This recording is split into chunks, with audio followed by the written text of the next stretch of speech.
wanted us to look at Merafe, ticker on the JSE MRF. We can clearly see that the share is caught within a falling wedge. Why do I call it a falling wedge?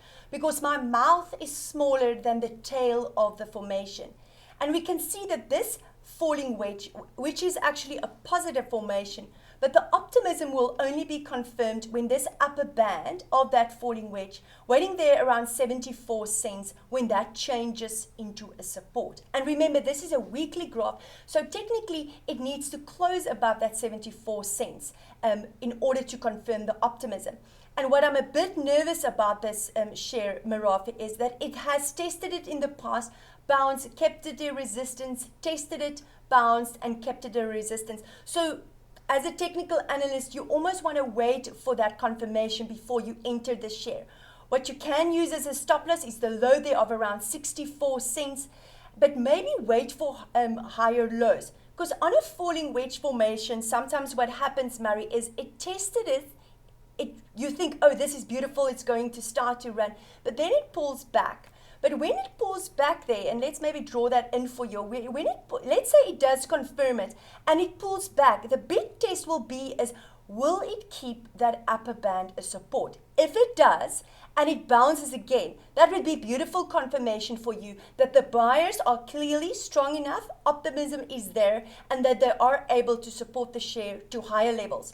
So at the moment, I would maybe sit on my hands. I would wait for confirmation unless you want to start to nibble in small pieces, but use that 64 cents as a stop loss. If you zoom out, you can see, this share is trading at the same levels it did here around February 2016.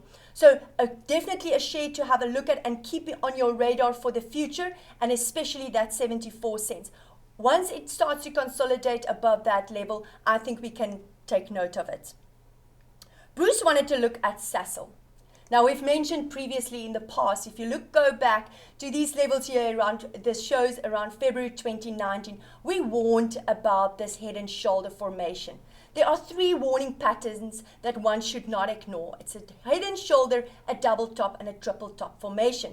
And the big test on Sasol was when that 40-week moving average was tested and could not change and remain a support. If you go back even I almost don't want to use the name of the share in the same context, but even if you go back to Steinhoff, you can see that there were two times where the 40-week moving average was tested. It could not change and keep it a support, and it the sell-off came down.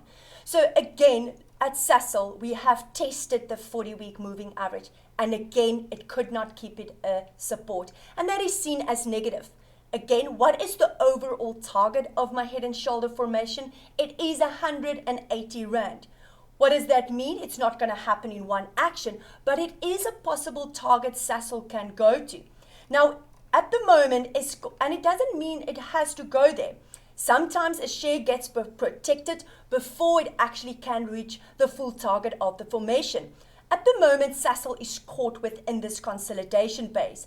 The lower band is waiting there around 252 Rand 47, and the upper band is waiting there around 299 Rand 51. Yes, we can see in this week's candle with that long lower shadow that there are buyers that have protected the Sasol price. But I don't have confirmation of a turnaround candle yet.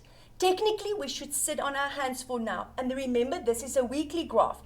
Technically, we should sit on our hands for now and wait for confirmation that one, this lower band will be honored and supported, but two, that this level, at the top, that 299.51 level, changes into a support and remains one. But also take note that 40-week moving average. I know we keep on repeating it, but it's such an easy way to look at a share and a graph and say, hey, what is the long-term sentiment towards the share? Positive or negative? Below it, be careful. Above it, you can take a sigh of relief and think the long-term sentiment has changed to positive. And the 40 moving average on Sasol is waiting at 309 Rand 99. So it would be great if Sasol can start to change this upper band, 299, into a support, and then change the 40-week moving average into a support and keep it one. that would be positives for Sasol. If you are a trader, yes, you can maybe look at a daily graph and start to nibble on the share and hope for a bounce, because even on a daily, it is nicely oversold. But wait for that divergence. I don't have it yet on my weekly graph. My indicators, my stochastic is still showing downwards. My blue line is still showing downwards. And that tells me it can remain oversold because it is below a 20 for a long period and still continue to decline. So at the moment, Bruce, I think we should sit on our hands unless you are a trader, but use that lower band then as a possible stop loss. And then your target levels to the top would be 275 and 3 cents, 292 Rand 12, and then that upper band there about 299.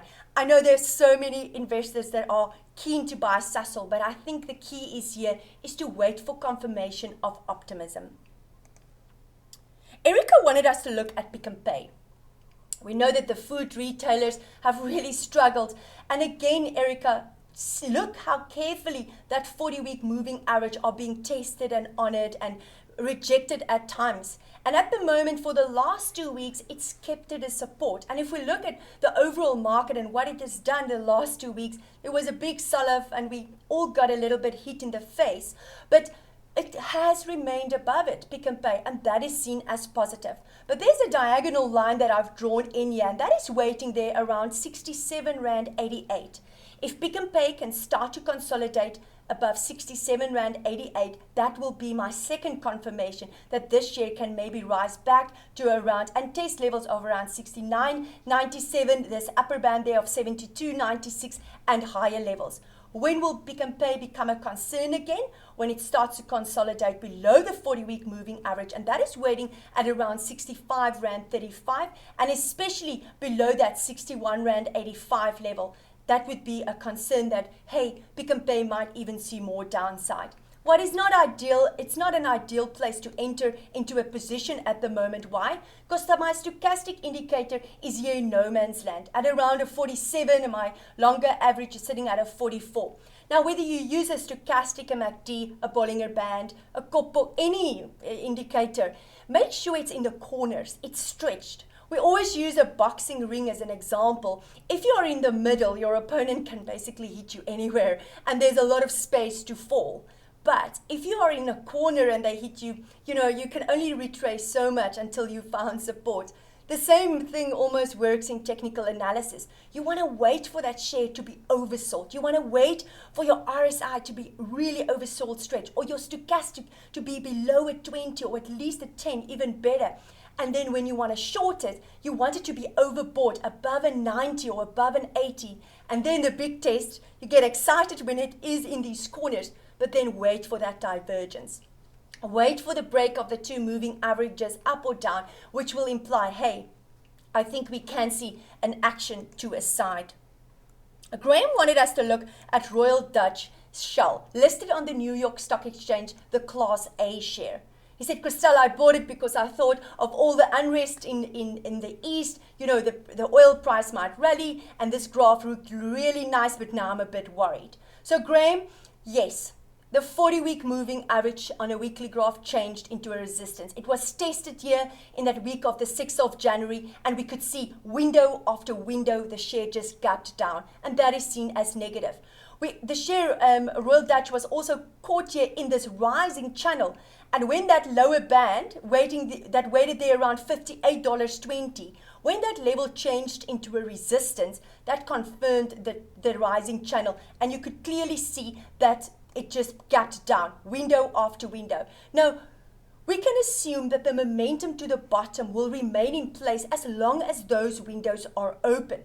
But those windows can also be possible targets if the share and when the share starts to turn around. So keep them in mind of possible targets when it turns around. Why? Because the rule around windows are they always get closed. It can take days, months, weeks, decades, but they always get closed. Now the question, Graham, here is, did Royal Dutch Shell Class A reach the target of the formation?